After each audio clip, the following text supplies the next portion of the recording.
and it's time to get back in the groove, guys. We got our good friend Matt Flowers coming up, and he's gonna groove with us and tell us all about the Paradise Hotel.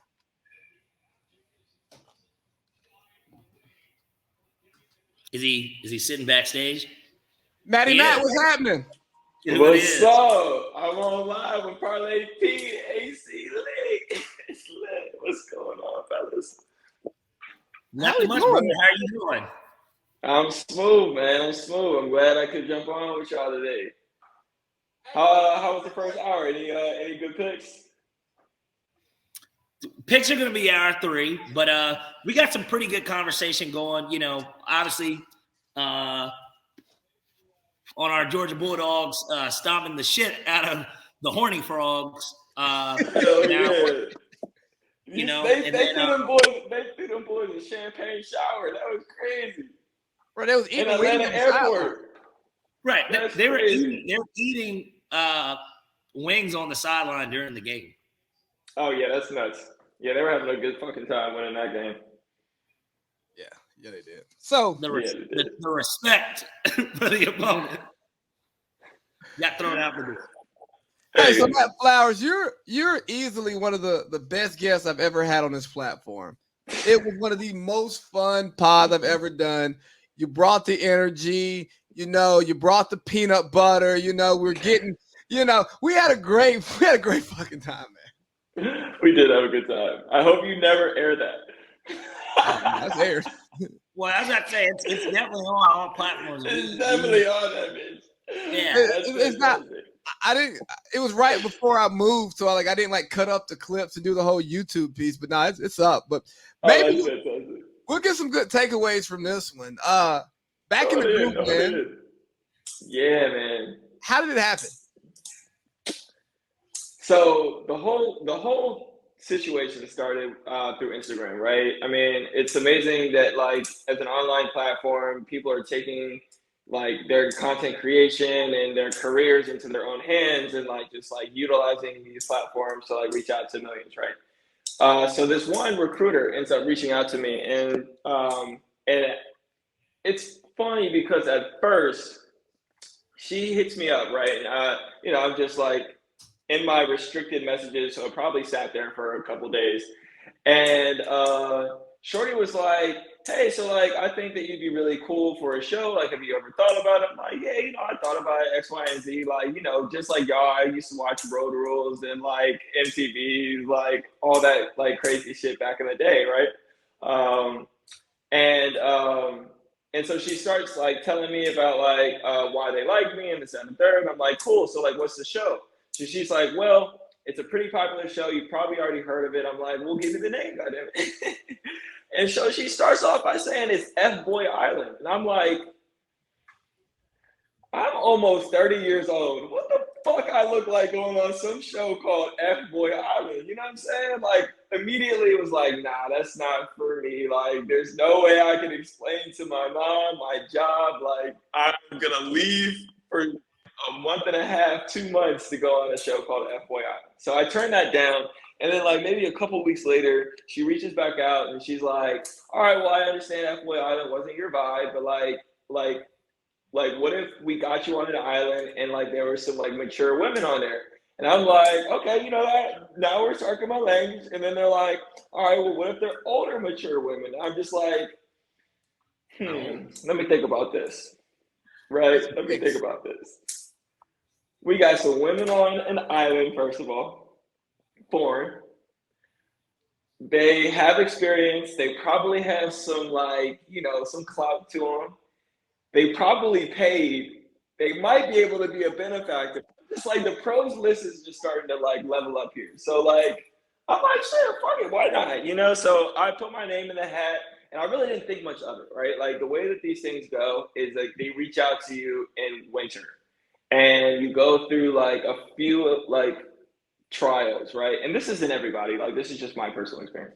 And you go through a few interviews where you hop on the thing, there's a couple producers on there, you're sitting there, you're cracking jokes, laughing it up, showing your personality, you can be a disruptor, you can be vibey like myself. And so we get out to like 3 weeks before the show starts filming, and they call me and they're like, "Yo, you're selected." And I'm like, "Oh shit, you mean so I have to like go and tell my boss that I need time off of work to go fuck around on some foreign island for a month? Like, how am I even gonna lead this conversation, right?" Like, my thing was that I had a pretty good relationship with my boss, so I was like, "Yo, like, let me just like feel her out, and if she's like, I hate reality TV. Like, I'm just gonna be like, fuck it, I'm not going." I end up going and telling my boss, I'm like, "Yo, I'm like, I was like looking at some of these shows and like reality TV shows, and like, and she's like, very before I could even say anything, she's like, "Oh, you would be amazing on TV," and I'm like, Yeah. so I'm like, man, well, I guess you're gonna see me on TV because they want me to fly out to the DR. And so she was super supportive, and that was like the final little piece that I needed to be like, all right, fuck it, like why not show myself out there and like, just see what the hell all of this is like really about. Well, and you could have grown. There was things, and I'm sure that there was a growth that came from doing the show. But certainly, you never know. It could lead to another show. That's typically how these shows work out. They do spinoffs, and then they get former cast members to get on new shows, and it continues to go from there. But Yeah. my first question, not to take over from Lee here, but my first question would be, what, when you knew that you were taking off, did you have to use PTO of any sort or what type of compensation were they going to give you to do it? Aside from obviously free, I'm sure it was free food and everything like, on the island for as long as you're there. What was the pay situation like? That's a good point because I do have a traditional 9 to 5. I work in brand management, so I'm a project manager, a project director, and I had to take time off without pay. So my PTO stayed intact. I just did not get paid for the time frame that I was out, right? And so like they told me that like it could be like a month to a month and a week as like if I made it to the end. And I'm like, fuck it, I'm making it to the end. I'm gonna book myself off for like a month and a half. Like, you know what I'm saying? Just to like get reacquainted. Like I had it in my mind that like when you go to this island, it's not gonna be real life. And like you hit on a really good point, Pete. You hit on a really good point. It's the fact that like you got there and they took care of everything, right? Like you didn't cook. Well, you could cook if you wanted to, but we had personal chefs. We had barbers come to us. We had everything you could possibly need, like delivered to the house. But you couldn't leave the house because it was still like kind of COVID. Plus, they wanted to keep you like in a mental bubble. It's all sociological like experiment. It's a mind fuck for sure. Can I ask you one question about the services? Did y'all have anybody who could braid hair? Because Leroy's braids towards the end was trash. Oh no. So we did, that's funny as fuck. So we did have one shorty. So like I think I was there a total of like 2.5 weeks. And so like after week 1.5, they ordered a barber for everybody. And I'm like, like I've already been in the pool, like, and I had hair back then. And we see it. So, yeah, we'll get to that too. We'll do that too. That's a good like mental like shift that I had from the show for sure.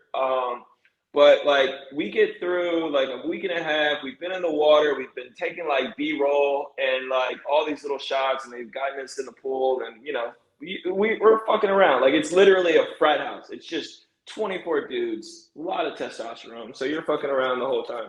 And so they got us a barber, and they brought this girl who could braid hair. But it was last minute because like the Spanish and the English didn't really translate when they were trying to like book people. And so like I guess in the communication they were like, all right, we got a barber who can braid hair. And then the barber gets there, is like, no, I'm a barber, but like I know someone who braids hair. And it's like, well, damn, like Mo, like what are you talking about? So they ended up figuring it out kind of last minute. had to get her COVID tested and all that stuff, and like brought her on. I don't know if he got rebraided, but I know he got braided at that point. And I know that she was not as good as my braider in Atlanta when I like got my shit done. So like it was like one of those things where I'm just like, you know, it is what it is. I'm just here to have some fun and like, you know, fuck around a little bit. All right, so I got like a hidden guest here, right? Y'all can't see her, but I can. And she watched the show with me. You ready to ask your first question? That's it. Okay, we'll get to your question. So let's circle it back. Did you really think you could help one of those ladies find her groove and find true love? Look, I can find anybody's groove. It's the true love part that right about. You know, and see, you asked a really good question, right? I'm 30 years old. I kind of know what I like when it comes to like my partnerships and things of that nature, and who I'm gonna spend time with, right? And so when it came to the women, they were all attractive, you know, for the very most part. You know, I might not have like gravitated toward them if I was in a specific location at a specific time in the real world where there's options and like X, Y, and Z. I'm trying to say this the best way I possibly can. So you wasn't fucking with them, what you were saying. They was cool, but you wasn't fucking with them. Your words, not mine. But like, let's just say, like, you know what I'm saying? There are 40-year-old women that I do fuck with. Like, to be quite honest, I dated shorties that were like 56 and I was like 27, 28. Like, yeah, like shit. You dated them or were you a sugar baby? That's a good question. / boy toy. What was the combination of both? I mean, that's a good question. It wasn't necessarily that I was a boy toy, but the dating phase only lasted so long because we didn't live in the same area, but we were in the same space for like a month or two. Like, so I was like traveling, I was in Mexico, and like, you know, some shit happened, and like I ended up meeting this woman, and she was fucking phenomenal. I truly love her. Like, as far as like personality and like soul goes, like she's got a special place in my heart for her. But like, you know what I'm saying? Like, she lives elsewhere and she has 2 kids, and like one of them's 22. Like, you know what I'm saying? It's very similar to the situation at Bay on the island. But I think for me in that situation, it was just like, yeah, we're from different worlds. You have a whole different like plan that you have going on that doesn't align with my plan, and we're having a great time and we're having a lot of fun, but like it's gonna end, and like, you know, I guess there's a little bit of sadness there, but at the same time it was just rationality and realization at that point. But sure. Nah, I ain't really fuck with that. It's just the fact that like I'll go through it. If you want me to. I'll go through it. Please. We got plenty of questions here, buddy. Oh, we're gonna be here for a second. Okay. Well, we got a whole hour dedicated to you. Oh shit. Well, yeah, all right, fine. Fuck it. Go ahead. Ask your question. Oh man. So you talked about the kids piece, right? I think it's young again. That's Matt, basically. That's to summarize what he just said. Say it again. What's that? I said she just want that feeling back. I make her feel young again. It's a Drake line. Throw it in the bag. It is a Drake line. I am a Drake ass nigga, so that's very appropriate. So you talked about the older lady that you were involved with who had the 22-year-old son. And obviously there was a lady on the show with a 22-year-old son. How soon did y'all know? Did y'all know before she revealed it? And what was it like when she revealed it? Like, was y'all looking at him with the side eye like, yo, bruh, you was in here talking crazy about your mom's, the shit that didn't get put on TV, and you in here hearing it? All right, so this is what I say. I got to start off by saying this.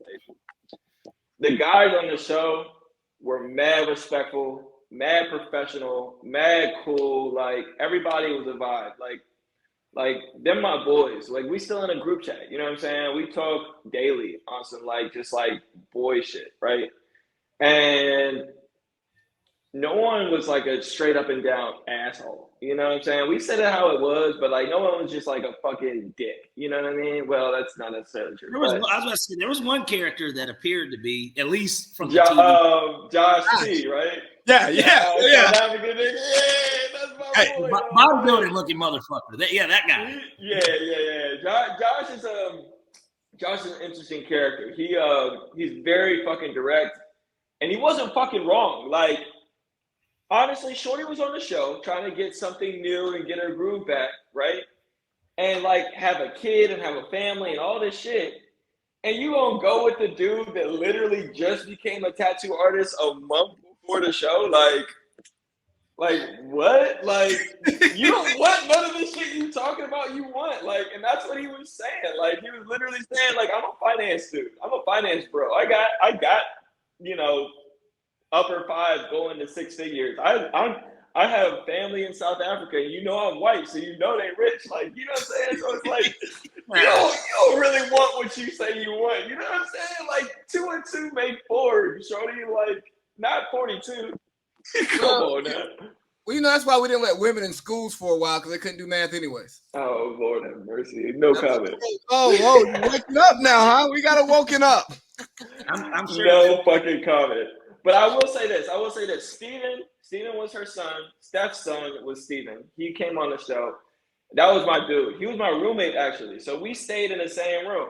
But like, and I'm honest, like, you know what I'm saying? Like, when we met the shorties and like we're sitting there talking like, hey, who you like? Oh, who you like? Steven was definitely that nigga asking niggas, like, who you like? Who you going after? Like, what's going on? Like, this and the third, right? He's 22 though. So you thinking like, oh, he just playing the game and trying to figure this shit out. And I will say that the conversations I had with Steven, because I'm a respectful dude, I was like, yo, Steph is cool, but like, she a little too rambunctious for me. She like one of the homies. She's got this masculine kind of energy, and everybody's made up of both. Everybody's got masculine and feminine. And I like my women to be a little more feminine than she brought the energy of. So like, I don't know that she's a choice for me. You know what I'm saying? I don't think that I could like if I, and I even said this, I was like, yo, if I like pressed her and like got to know her and this and the third, I'm sure that she would probably keep me around because I'm probably more her type. But I was like, but I don't really like, you know what I'm saying? I'm not going to waste nobody else's time, this, that, and the third. And I'm just here to have a good time anyway. Right. And so when he revealed he was her son, I actually had already left. Right. So I wasn't there. So I'm on the mainland and my boys, they get kicked off the next week and they found out on the show. And they sitting there texting me like immediately, like put us in a group chat, was like, y'all motherfuckers will never believe whose son was sitting there living with y'all. And like from that, it was just like jaw dropped, like he held his secret tight to his chest, like, man, wow. But like at the same time, rewatching it back, I fully agree with Leroy's like reaction to the shit. Like, he was surprised and he felt taken back. It was like, yo, is this real? Like I've been talking to Steven. Like, I've been telling him who I'm interested in and this, that, and the third. And it's just like, think about it. If I knew a shorty that we all knew and I come over here and talk about like her with y'all and AC's like, I like her. And I go back and tell her, hey, AC like you. And then she started putting the pressure on AC. AC gonna be like, oh no, you just told her that I liked her. She could have just chose me because she knew that she was gonna get the most out of me. You know what I'm saying? And like, I fully understand that. Like that mind game plan, like secretive, like holding stuff to their chest. It takes the fun out of the getting to know you phase. True, and with the Steph and Steven thing, like as you put it like that, right? And then watching the way the show ended and kind of the stuff that she was saying, granted, it's reality TV, but it's like, yo, shorty, you still don't know what you want. Like, you 42 and confused as hell. And like, you talk about the rambunctious energy. I'm like, okay, you overcompensating for something. That's great. But, yo, that's annoying. Hey, calm your ass down, bro. Ain't nobody trying to hit her. Hey, yeah, nah, we do that together. We don't want to. Yeah, we don't want to do that with no girl. Dog. Like I'm I'm sorry. like, what? Like, Like, I'm let trying me to do that. That's my move. right. Like I'm doing that with the fellas. Like all that loud A shit. Nah, you keep that shit where it's at. That's hilarious, bro. That's hilarious. But I feel like that aspect of the show was purposely done, but because it just adds a little bit more messiness to the whole situation, and everybody loves a little mess. You know, that's why the shade room exists, and you know, we get polluted we can't stand in our daily lives because of shit like that. So they needed that. They needed that aspect of it. Now, my question, the next question I had. Hold on, I actually had it written down too. Yeah. Who of the three ladies was your favorite? Now, obviously, from the get-go, I thought it would be Sparkle because she was from Atlanta. Felt like that would be something that you could just naturally talk about, like some of the stuff that y'all do while living here. Even though now you're here, which nobody fucking knew because, Matt, you're just so you're the most interesting man in the world at this point. But who of the three was your favorite? Was it Steph? Was it Sparkle? Or was it Brooke? So I will hands down say my favorite person was Steph. I like we friends like to this day. Like, you know what I'm saying? Like I can hit her up when I go to New York. We could go like catch a drink and like meet up with a whole bunch of people and like just vibe out to the party or whatever. That's cool. I'll totally come to one of her concerts, X, Y, and Z. Sparkle was a close second, but only for a while because like I realized, and she even said it during the show, that she was like playing. She was like, I ain't about to give these little boys no attention for real. And I'm just like, why did you come? Why did you come? She's an Atlanta woman. Duh. Like, she was attention. And same reason I left motherfucking Atlanta, okay? I'm just like, to a certain point, it's just like, who are you playing with? Like, why are you playing these games? Like, what about you are you trying to tell niggas that your shit don't stink? And like, there was a certain conversation that me and her had that I won't necessarily get into the full-on specifics, but like, ultimately, I was trying to figure out about like her and her relationship with her son and like, you know, that man, a grown-ass man, like he could potentially have a family soon, just like he's the same age as you when you had him. So like, how would you feel about that? And when I brought that up, she's like, are you calling me a grandma? Like, fuck wrong with you? I'm like, bitch, fuck wrong with you? Like, what are you talking about? Like, this is a real life ass question. Like, why are you taking offense for me? Like, you know what I'm saying? Just asking a random ass shit. Well, if so, she does, not to cut you off, Matt, but well, if he does have a child, you would be a grandmother. I don't think I'm calling you that. I think that's just the fact of how life goes. You know, that next generation. And if that nigga's in Atlanta to say he's not fucking is inaccurate. Now he might be gay. I don't know. It's Atlanta. It's possible. But like, you know what I'm saying? Like, fucking still. He could still be fucking still. Like, you know what I'm saying? He could still have a kid. That's how shit works sometimes. That's sex. I don't see anything wrong with being a gilf. I don't either. I've literally done it before. Like, I think that people sometimes get caught in these boxes and like they end up not really knowing what they want. And like the things that they're asking for when it's like finally on their doorsteps, you know what I'm saying? When it's finally delivered to them, it's like, oh, so now that you have what you were asking for, you have an issue. Like you asked to be in a box. Like you asked to be in a relationship and have kids and this, that, and the third, and all these things. And like now being in this box, like you like let me out. It's just like you put yourself, like you asked for this. Like, you know what I'm saying? So it's an interesting take for sure. And then I'll say I like Brooke. I think that me and her have the most in common, and that's kind of why I pursued her more romantically than other. You know what I'm saying? I will say though this, Sparkle had that ass, and it was hard not to just be like, damn, fuck it. It was hard not to be like, damn, fuck it. You know what I'm saying? I thought Brooke was the most attractive as a viewer. And like I think dudes felt that too, but at the same time, like there was you gotta know your audience. You gotta know what you're dealing with. She's a white woman. With y'all niggas. She want a white in woman. LA. Well, and a white woman. Literally, it's the craziest shit. Like in my like final episode being there, there was some like back and forth with me and her that like I was like, yo, like your behavior is like unacceptable, X, Y, and Z. Like I had to sit her down and be like, yo, like you're behaving rude as fuck, and like I don't appreciate it, X, Y, and Z. And so within that conversation, she was real apologetic. It was like, you know, I'm so sorry. Like I got a lot on my mind and this, that, and the third. I'm like, I know, because you keep fucking with these white men who just became a tattoo artist one motherfucking month ago. Like that's my boy. I love Crew. But like what you say you want and what you're actually pursuing, the math ain't mathing. Like it don't make sense.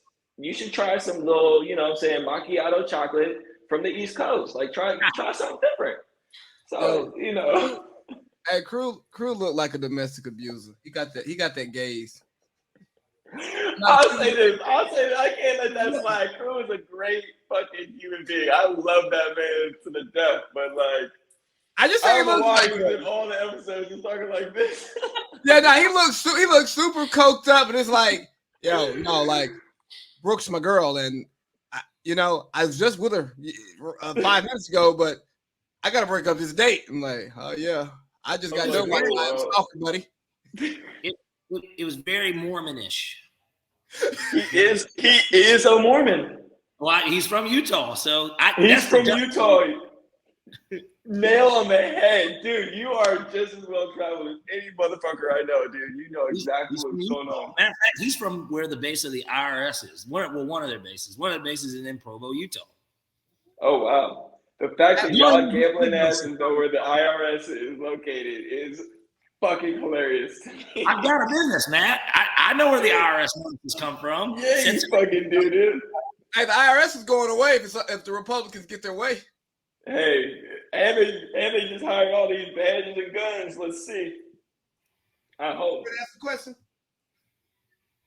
You got a list. I'm gonna keep putting you on spot. You ready to ask your question? Yes. Who came up with those corny recordings?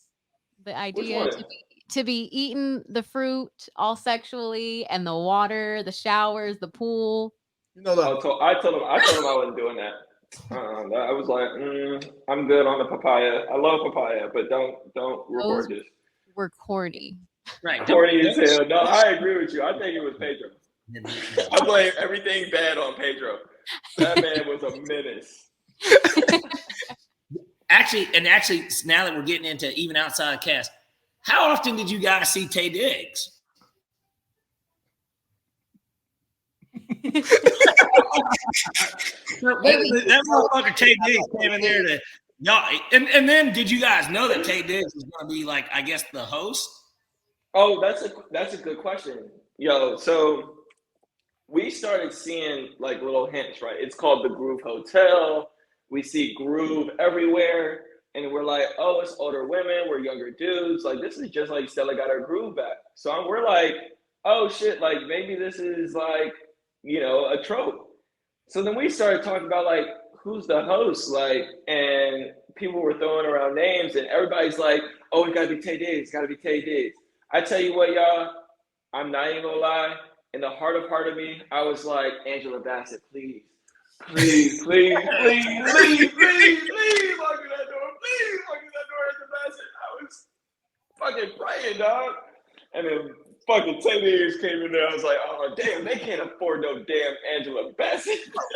So when he walked in, was that your natural reaction? Yes, dude. Like, yeah, I was like, damn. All right, it's fucking Tay Diggs. Like, you know what I mean? It was cool for what it was. He's a funny fucking guy. He's a funny fucking guy. He had us like kind of like on edge and on stilts, but like hilariously. But like he was still trying to work and like get his lines down. He's an interesting cat. I feel like you were more excited to see him than you were the girls. No comment. I will say this. There were definitely some guys, and I'm not gonna name specific people, but I was one of them. And I was like, damn, is this all we have to work with? Like, where's my where's my spiritual yoga bay? Like, where's my like super flexible, super in tune to the earth, track equal pious with me pine, shorty? You know what I'm saying? But didn't I tell you he really wasn't fucking with him? yeah. Like, so we were watching the show, and she's like, "I'm not seeing much of your friend." I go, honestly, I've known Matt for over 10 years now. We've hung out a lot, and this ain't, he gonna have fun, but this ain't nah, he ain't about I to ain't been in no knee. I ain't flexing who I am. I'm about to sit here and like maybe get to know somebody. You know what I'm saying? But I will say this. Go ahead. I was gonna say, I knew you weren't gonna work that hard in that situation. I mean, I've been out with you, I don't know, hundreds of times at this point in life. Like I kind of felt the exact same way, and then it made me think of another show that I was like, Matt would be way better on like a show like this. No.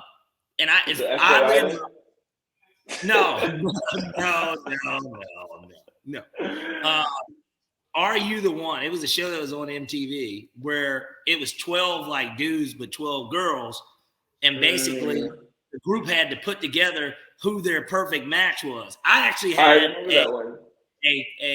somebody that I went to high school, one of my brothers too, somebody I went to high school with, played football and he was on a basketball team. He's more a football player, but like he was on the show, and like I feel like a show like that would have been perfect for you. He models too. And so like that type of show to me would showcase you more and better because it's 12 on 12. So even though people could catch feelings potentially, people were fucking around, whatever, that was always something that could happen.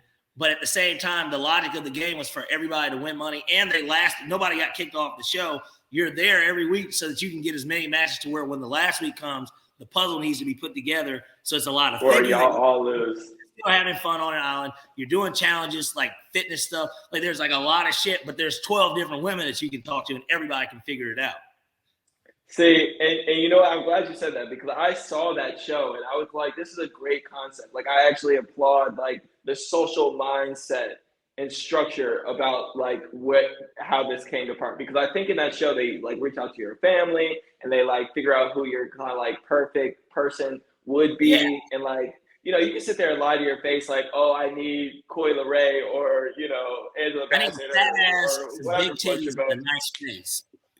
When your mom is like, he needs a nice girl that goes to church and does yoga, spiritual. You know what I'm saying? Hey, Matt,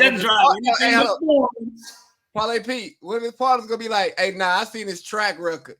He that ain't him. He don't go in them rooms. When he get in them rooms, he fold. Oh, that's funny. Put him in the room with the What I said about Spark earlier, it's I'm me. I got multiple sides of me, and that's a beautiful thing. But no, I definitely get what you're saying.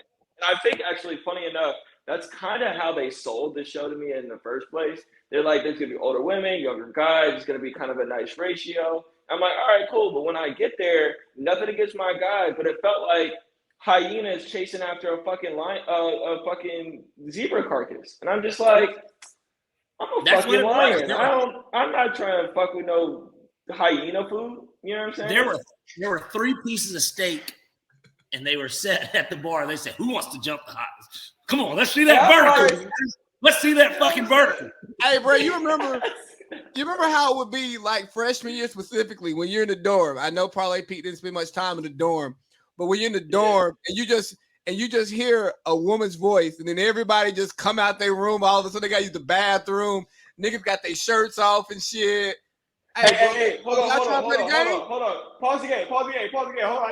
I gotta go get some water. Then you got a whole jug right there. Nah, I don't like that water. Exactly. And that was the same vibe that like I got watching the show. I'm like, pre my wife. I would be here chilling, cracking jokes, bro. I ain't about to be sitting in here begging for some attention and acting like, no, man, I got self-respect, and this shit gonna be on TV. Man, hell no, nigga ain't gonna be talking about, look at this corny ass nigga in the group text. No. Yeah, right. You're trying too hard. But And yeah, it's crazy. Real question though, was Lee as weird as they showed him off to be? Fucking yeah, but he's my fucking guy. I'll say this about Lee. I'll say this about motherfucking Lee. He means every fucking word. Like, this is a famous phrase of mine that I try and align myself to every single day. I trust people to be people. That means everybody's got their agenda, everybody's got their way, everybody's got their purpose in life. And it may be clear to you, it may not be clear to you, it may be hidden, it may be transparent. Lee is a transparent motherfucker. And like, honestly, one of the most genuine hearted dudes I've ever really truly met. And like, yeah, he was quirky. Yeah, he said some things that like, we were definitely like, throwing a little like, bro, like, come on, bro, you can't be this simple, dog. Like, to an effective, like, damn, I'm glad that, and honestly, like to a certain point, like I'm glad that I was captured in this environment and forced to be with some of these men, because it did show me that we have more in common than we think. You know what I'm saying? And that we have more tangible like lifestyle experiences that are for the better than than some may believe, and some of the media may lead us on to believe. You know what I'm saying? So like, one up to my boy Lee, such a good, genuine dude. I wish him nothing but the best. And like, someday he's gonna find somebody. That was funny. Funny. You got any more questions, Parlay Pete? There was one more thing I did want to know, and I guess I'm just curious. So after eliminated from the show, you said that you guys went back to the mainland. So did they house you guys until the show ended? Like, how did that end up going once you left from the resort / hotel, whatever? Yeah, so you got kicked off, right? And you got kicked off, and from there you this is the mind fuck of it all, right?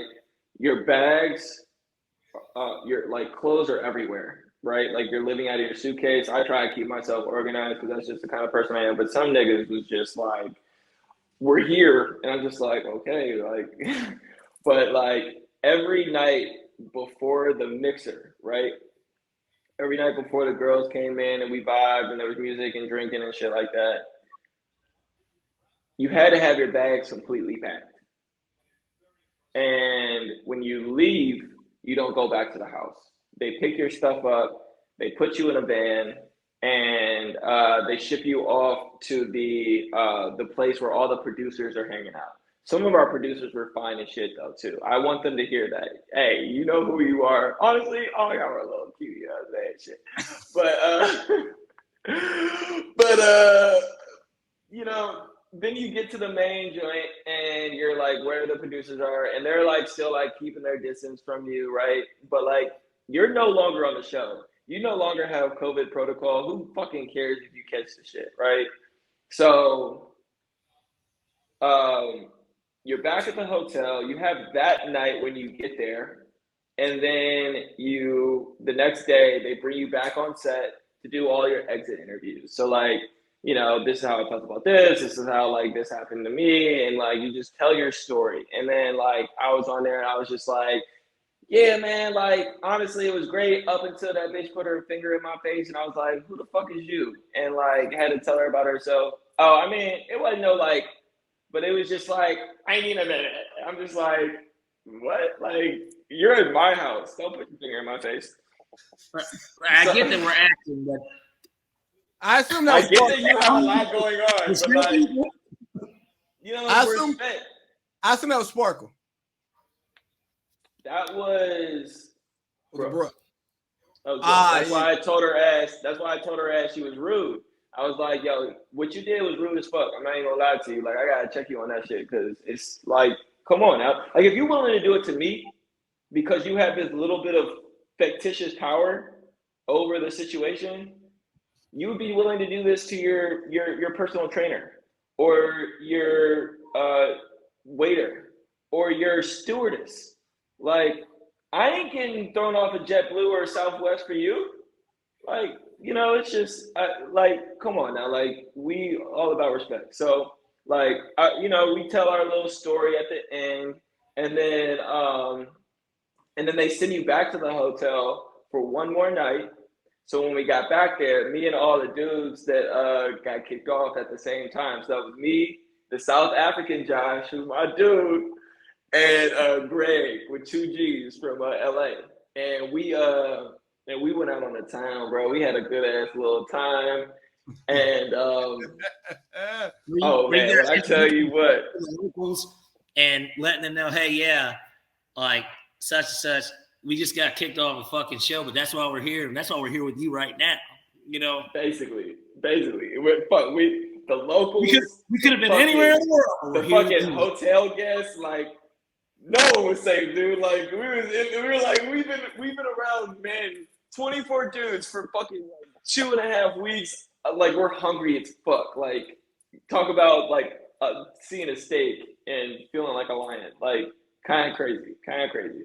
And this is the funniest part about that. Go ahead. I was just gonna say. Nah, quick thing. That and then the chicks out there were probably hotter anyways. The one I bagged was. There you go. The two I bagged were. I was a fucking shit. Let me stop before shit gets crazy. That's locker room talk.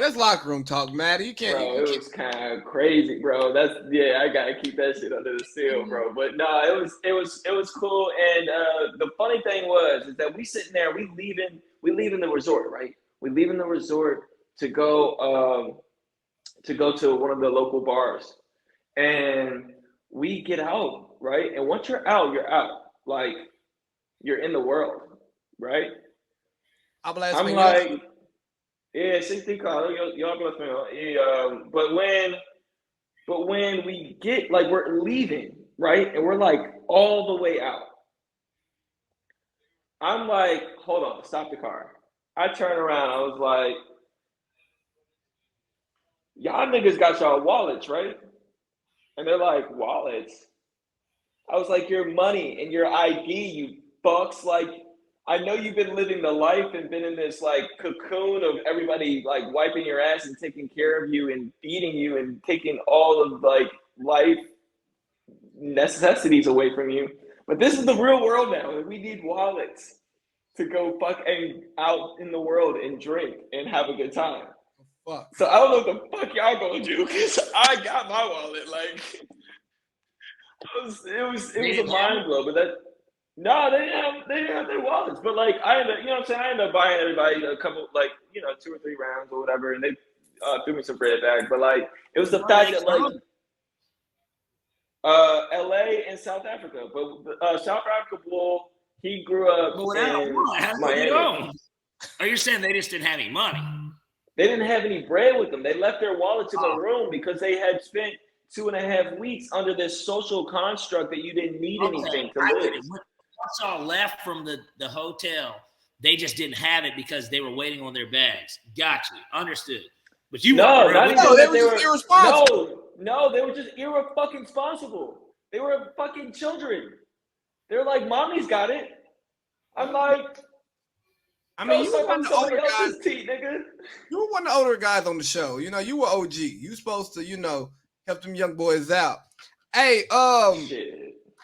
When Luis got tossed,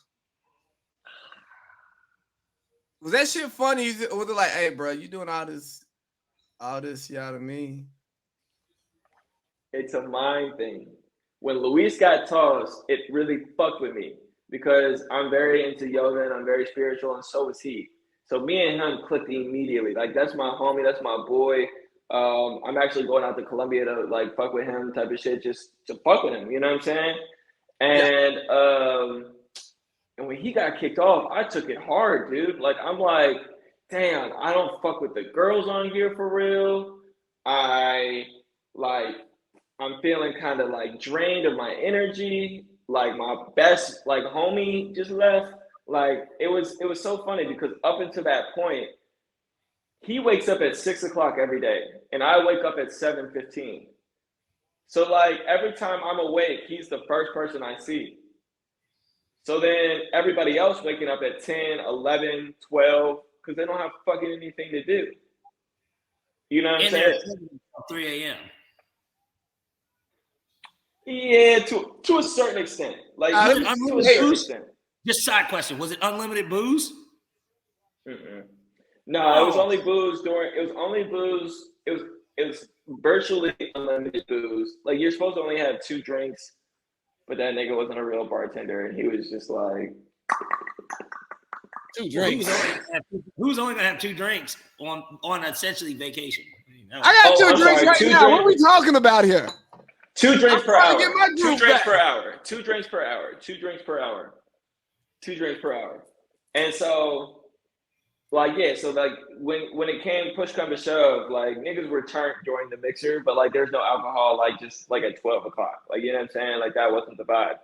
But yeah, so when Luis left, that shit hit me hard because I started like being the only one to wake up. And so like, yeah, I was talking to one of my boys, and I'm just like, yo, like, man, I'm feeling kind of crazy because like Luis is like a respectful guy. I can't imagine him saying like all the shit that he said, X, Y, and Z. And then it turned out that he talked to Steven about this shit. And I think it was more or less the fact that like he was like, oh, this isn't what I signed up for. Let me go ahead and like put myself out on some shit. So you just never know. But how many times have we been together and just talked about a situation, expecting the conversation to stay in those confines, you know, and for it to get aired out and not being properly contextualized, you know, we're gonna be hyperbolic in our feelings when we're telling the story, adding extra gas to it, and then somebody go turn around and go tell whoever, tell mommy and shit. Yeah, it felt weird.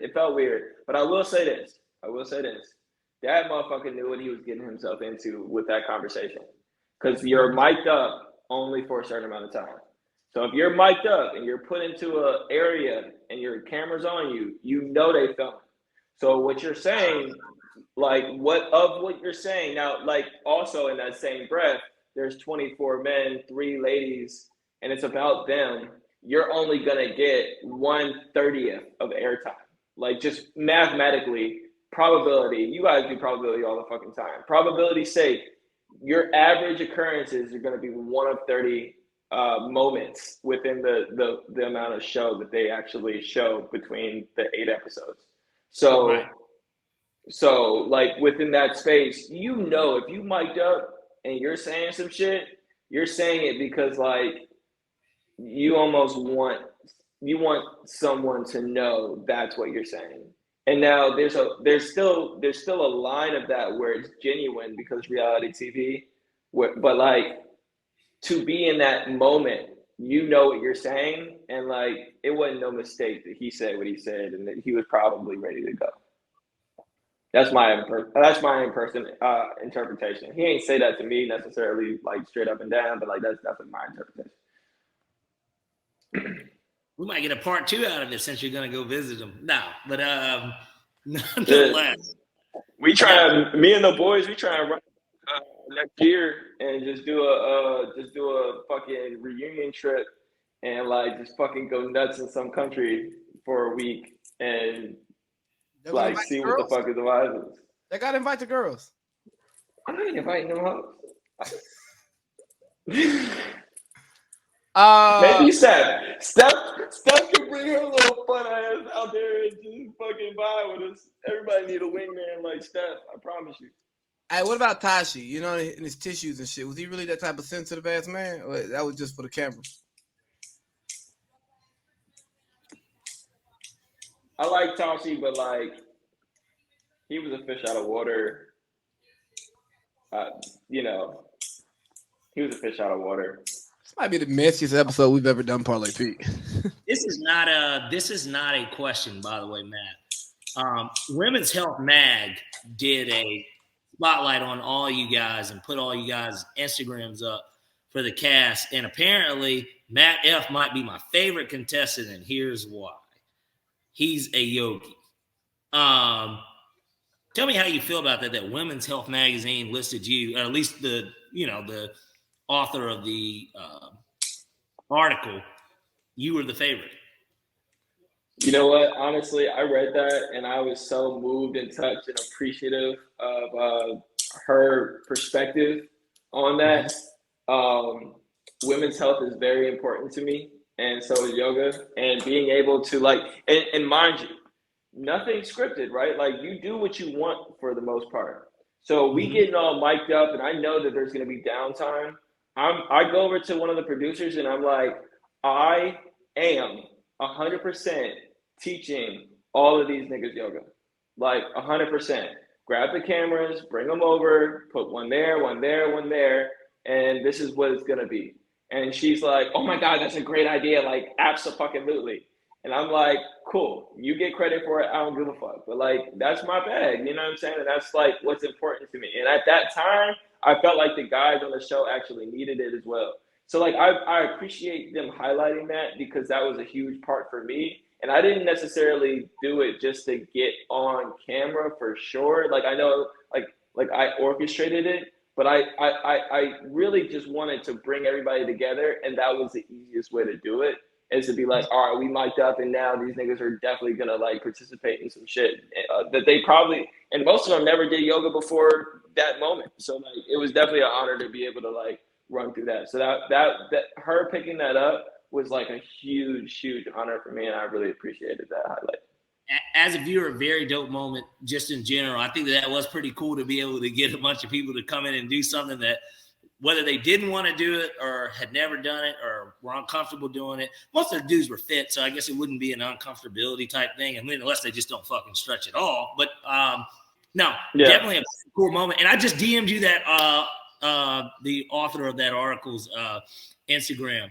I don't know if you ever reached out to her, but yeah, no, thank you, dude. He's in New York City with the ooh, baby. I hit her on Twitter and I didn't hear anything back, so I might as well double whammy and then like see what the Instagram's talking about. Yeah, no, and on that same point, I'll let you get to it, but like on that same point, when I got done, dude, like, cause like you get this like level of like fraudulent factor, right? Where like motherfuckers are talking shit, like I do this and I do that, I do this. But dudes were coming up to me like, yo, you the real deal. I'm like, damn, like you don't know how much that means to me, because sometimes I don't even believe it. You know what I'm saying? So that really hit me somewhere special. But go ahead, B, go ahead. I was gonna say, said Arthur, it says in the bio, NYC/Tampa. And of course, we've got something going on in Tampa this weekend. I just am throwing that out there. But go ahead, AC. Oh, man. After we get ready to close this out. Hey there, Sugar Pot Honey Bunch. You got anything else on your list that you want to hit? Bring the questions. All right. So how many times did you do yoga? Did you teach it? Was it just that once? So I taught yoga once, but it was an amazing thing because, like I said, I woke up at 7:15. Like my biological clock just woke me up. There's no alarm clock, there's no phone, so like nothing to like wake nobody up, but like yourself. And so when I woke up, I'm sitting, no phones, no computers, completely isolated from the outside world. Like it was crazy because this was around the time that Brittany Garner was trapped in Russia. I'm like, what's going on with Brittany? Like, is she cool? Like, you know what I'm saying? Like, you just like completely no TV. Isolated. You guys couldn't watch ESPN? No games, no nothing, dude. It was actually it was actually nuts at first, but then it started turning therapeutic. So to answer Wifey's question, it was the fact that I woke up, no one else is awake except for my mans, and he over in a corner meditating, right? So I'm like, fuck it, I'm gonna go do yoga on the roof. You know what? Double fuck it. I'm gonna go do yoga on the roof naked. And I was just like, I'm just fucking enjoying myself and like living in this villa like it's mine and like completely just throwing whatever the fuck to the wind because like I'm sitting here by myself because none of these niggas are waking up till noon. You know what I mean? So that was definitely cool. And then I read a lot too. I read like I brought The Alchemist and I finished that, and then I gave that to one of my homies there. Cause they're like, oh, I heard about this book. I'm like, yeah, dude, like, you know what I'm saying? My book, your book. And then I started reading the Man Who Tapped into the Secrets of the Universe by oh my God, what's his name? William. That's a book. Like if there's anything that I would pass along to anybody, that's a book. And I probably read it once a year. It's a great mindset book. But yeah, so I got a lot of reading done, and I did a lot of personal yoga for sure. That's dope. I got one last real question for you. Then Hey, bring them on, bro. I could stay all night at this point. We'll let you wrap it up because we got to get back to sports because good old Julian Turner is going to be joining us later. Yeah. Was there some fucking going on in that house that didn't get showed on camera? I don't need names. That's a yes. Probably. I'm a guy, just like most men. I wake up, I go to sleep, and about 3 to 4 times during the middle of the day, we just have erections. It just is what it is. It just is what it is. I mean, you're a healthy guy, you got good blood flow, that's just what's gonna happen. Funny story. Hey, hold on, real quick, funny story. I'm sitting in my office today, doing some work, being productive. Somebody and I got the door closed. Somebody knocks on my door, and I'm like, "Fuck, I got random wood right now." I gotta hit the tuck real quick, and I had on some gray sweats in my pants. I'm like, "Fuck, man! Like, let me put this bad boy down real quick before I go to the door." Even better, fucking to the waistband. Huh? Oh no, you might bust a load of your belly button. If you're ridiculously hard, it's gonna work. But if it's manageable, you can do that. You can do that. I just tuck it to the side. I just pick a leg and just slide it over there. Yeah, that's how I do it. I'm a lefty guy. I'm a right-handed motherfucker, but I'm a left-legged motherfucker. It's way too much fucking information. But I will say this though. I mean, and I can really only speak for myself. And I think I remember some of the other guys feeling this, but it was just like, I don't even feel like it. Like my body is just like there's no need to be hard. There's only testosterone around you. You know what I'm saying? Whoa, that's crazy. So y'all know who I work for, right? And we don't talk about that on this platform. But when I went away and did like 6 weeks of training, one time I was surrounded by men all 6 weeks. I was worried about myself because I did not have an erection the whole 6 weeks I was there. You know what I'm saying? Like, I didn't have like one rando. I was just. It's just like, damn, a nigga's just literally a fucking. Somebody all day long, dude. It's just like I like. That is even like me, like right there that you can pick up to reference for this smoke. I'm just saying, it's literally a fucking dust in the wind at this point. Like, absolutely no stimulation, no desire to even have stimulation, and that was pretty therapeutic too. Like, not like feeling like not having the influences of social media and like porn at your fingertips and like brushing against a girl at well, I'm not gonna say that because Me Too and shit. But like, you know what I'm saying, brushing against a girl by accident or just seeing her walk down the street, motherfucking shit. I'm just like, damn, I want me a piece of that. I see steak and I'm hungry. But like at a certain point, like it's just like now you're in your own mind. Now you're in your own mind, and it's a great fucking place to be when you like start silencing some of that like background noise that's not really your voice. And I think that was huge for me to like experience on that island. Now, as soon as I got back, you know what I'm saying? But I mean, that's only supposed to be a temporary state. Matt was looking for this. All right, so as we wrap this up, anything else you want to tell us about your experience? Because it sounds like you ended up finding your own groove at the Paradise Hotel with what's my man's name? Oh, Pedro. How you say his name? Pedro. Fucking Pedro. He's like reason for checking out. Weird ass name. Huh? He was like reason for checking out, sir. Motherfucker just sitting there being a dickhead. He's like, okay. Why you? He was funny. He was funny. Nah, man. Honestly, like I said, it was a great experience.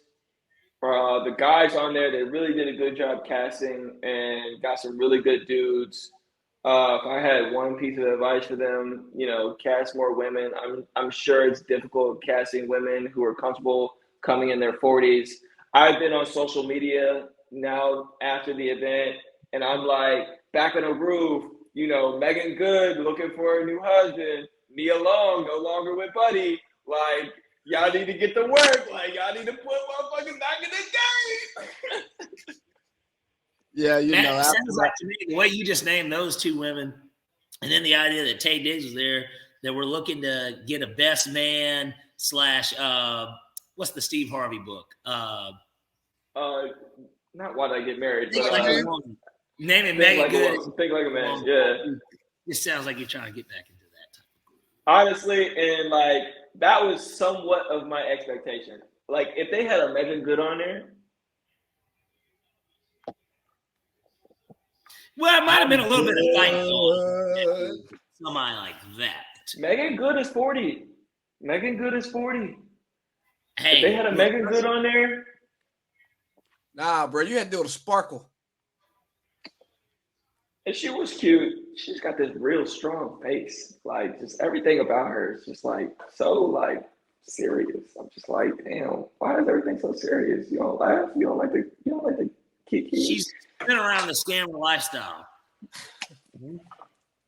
A bunch of cool guys. You are not fucking wrong, dude. Scammers and dogs, they ain't fun to hang around. They just sit there on their Zans and perks, and they don't really say much. They just real cool with they fat stomachs and they tight clothes. Yeah, but I will say that like she's done a really impressive job with her business, coming from like her own like foundational story. Very inspirational. Shorty definitely worked hard for hers, and like Atlanta's one of those cities that you're the minority if you work 9 to 5. You know what I'm saying? Like as a principal, you're the minority if you work in 9 to 5. But there's a lot of liars out here too. A lot of niggas selling dope too, and they working more than 9 to 5. They'll talk about their business as opposed to the 9 to 5 that they do work, and they might really have a business, but yeah, that's true too. There's definitely some cat going on in Dogland. Sorry. Did I? What Big cap. Well, thanks y'all for having me on, man. I really appreciate it. We appreciate you.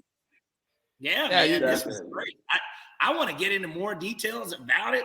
I'm sure I'll get to see you hopefully soon. I don't know how soon, but hopefully soon. Yeah, that's you know what I'm saying. And I've been saying this for a long time. I travel so much, and so do y'all. Like for sure. Like people maneuver. Like fucking probably you'd be everywhere and anywhere. Like it'd be great to just fucking share locations. You know what I'm saying? Like girls do it. They share locations with their like little best friend and shit like that. Like if I had like the locations of my dudes, I didn't have to think about like who's around me, and I was just like, oh shit, I got Steve, what you got? Like, you know what I'm saying? X, Y, and Z. It's actually not a bad idea because I mean, I don't care if y'all know where I'm at. Like for what? Like, you know what I'm saying? Like y'all not gonna set me up. You know? Never. No, you're my boys. You're my boys, man. I love y'all. Thank you so much. All right, dog. Thanks for coming on, man. Hey, absolutely. Y'all keep it tight, and can't wait to see them picks, man. I just started. I really started like playing like maybe once every 2 weeks. Okay. I'm putting 3% of my income into sports betting. Every time I get paid, I put 3% on sports bets. That's like what I'm comfortable with. I promise you, we're not going to disappoint for the playoffs because this is when it gets serious. And it gets easy, But we also came off a 5-1 week with the NFL, and of course, technically 6-1 if we count the Georgia shellacking, considering we called -12, which was such an easy pick. But we won't disappoint, Matt. I promise. Love it, man. Hey, I'm here for y'all. I love y'all. Thanks for having me again, and keep it up, man. We love to hear. We love to hear all the information and y'all sharing y'all knowledge with us. Is like it's really really meaningful. So thank you. I appreciate it, Matt. Appreciate No you doubt, too, dude. man. Peace, y'all. Love you. Peace. Oh, you Love you too, too, dog. brother. I mean, it was nice stepping back in the groove with old Matthew Flowers. You know, getting to hear like the other side of it. What I took away from it probably more than anything is that even though it was a reality TV show, there actually were a lot of different functions of it that were reality as opposed to reality TV. And I think that was something that I was curious of, just how, especially with the plant, with the guy being, the son being planted. I'm like, did y'all, asking that question of whether or not, did you know? And it's like, he didn't know, which is, that makes for good TV too. But that's what makes it, I guess, reality TV, right? Moments like that, moments like, New York spitting on Pumpkin and Flavor of Love, stuff like that makes it real. So yeah, I forgot about that. But, hey, isn't he just a great guest? He is. Matt's thorough. Yeah, that's the best way that I can kind of describe it. Matt's give him a little bit, and then he just goes. Yeah, he's a patient runner like Lev Bell used to be when the Steelers were actually decent, which I guess would transition to the next hour. But